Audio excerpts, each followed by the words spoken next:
Quiero dar un saludo muy especial a esta audiencia sobre utilidad pública, un tema tan importante en la coyuntura actual, no solamente de Colombia, sino del mundo.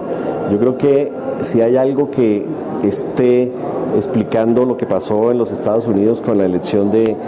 Trump, o lo que ha pasado en Colombia con el no, o lo que ha pasado en Inglaterra con el Brexit, es precisamente esa crisis de la representación política,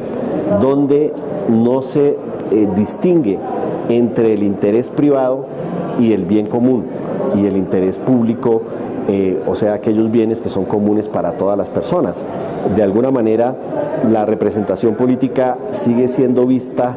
como la expresión de sectores poderosos que, por ejemplo, acá en el Congreso, legislan no para el bien común, no para el interés público, sino en función de intereses privados. Y eso hace que hoy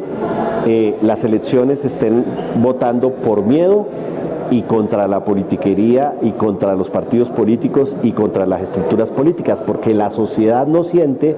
que estos representantes realmente representen a las mayorías, representen a toda la sociedad, sino a determinados sectores de poder. Y eso tiene que ver con el tema de esta audiencia, porque si ustedes recuerdan, en esta audiencia vamos a trabajar el impacto de lo que significa esa utilidad pública en la vida de las comunidades, frente a proyectos petroleros, frente a hidroeléctricas, frente a proyectos mineros, frente a proyectos agroindustriales. En la Constitución Política de 1936 se había traído ese concepto de utilidad pública como ponerle un límite a la propiedad, es decir, la propiedad privada tiene que tener una función social y una función ecológica. Esa fue la filosofía de la Constitución del 36 y de la Constitución del 91. ¿Qué es lo que ha pasado? Lo que ha pasado es que cada vez más se confunde la utilidad pública con los intereses privados o con los intereses mezquinos, sobre todo con los intereses económicos de empresas nacionales o de empresas multinacionales o de sectores financieros determinados. Por eso me parece que esa utilidad pública debe ser tenida en cuenta para ciertos derechos cuando se hacen grandes obras o se hacen grandes megaproyectos. Nosotros no entendemos cómo es posible que por intereses de multinacionales mineras o petroleras se afecten los derechos colectivos de los indígenas, de las comunidades, de los campesinos, y por eso en esta audiencia hoy vienen algunas organizaciones de sectores como Tabios, Zipaquirá, Machetá,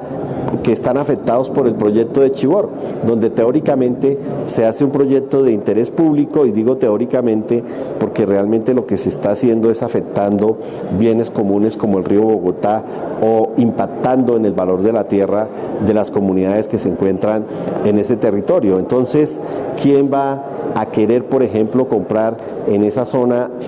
tierras si allí hay una cantidad de torres de alta tensión que alejan y que desvalorizan el valor de la tierra? Es decir, hay que mirar entonces cómo hacemos para recuperar ese concepto de interés público. Lo hemos visto con las IDRES. Las IDRES son grandes megaproyectos que pretenden utilizar en intereses privados, decirle a los intereses privados de capital nacional o transnacional, y utilizar la tierra como ellos quieran, no solamente la tierra de ellos, sino incluso utilizar los baldíos o incluso obligar a los campesinos a que se vuelvan socios de grandes megaproyectos, o incluso someter a los municipios y a las autoridades locales a decisiones nacionales que impiden que los territorios de manera descentralizada tomen decisiones. Es decir, es casi que la dictadura de, entre comillas, el interés común, que no es el interés común, sino que se ha hecho ley el interés privado para que se crea que esos grupos selectos son la mayoría o son los que tienen los derechos mayoritarios en la población. Y es por eso que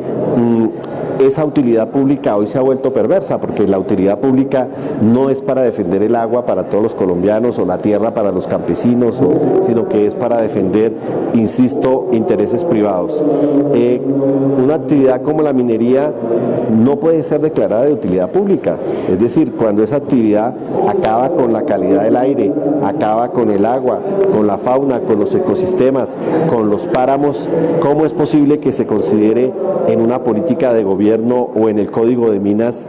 que la minería es de utilidad pública. Yo creo que la minería ni genera empleo ni genera la riqueza que requiere el país. Por lo tanto, nosotros creemos que es importante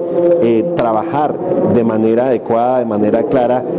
un concepto de utilidad pública que haga que no sean las empresas que manejan grandes capitales las que terminan lucrándose de ese concepto de utilidad pública en perjuicio de algunas personas. La minería no solamente no genera empleo, sino que ciertas empresas, por ejemplo petroleras o mineras,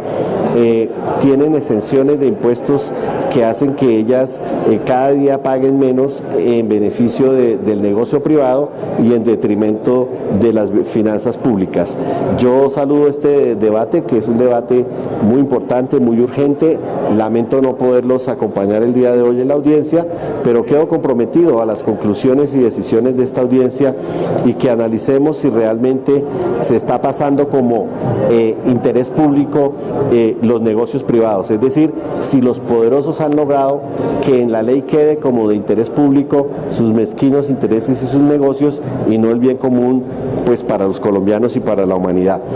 Por lo tanto, les deseo muchos éxitos en esta audiencia y vamos a seguir trabajando para que la representación realmente nos lleve a defender los bienes comunes de la humanidad, los bienes colectivos y no los negocios arrasando con los derechos de las comunidades.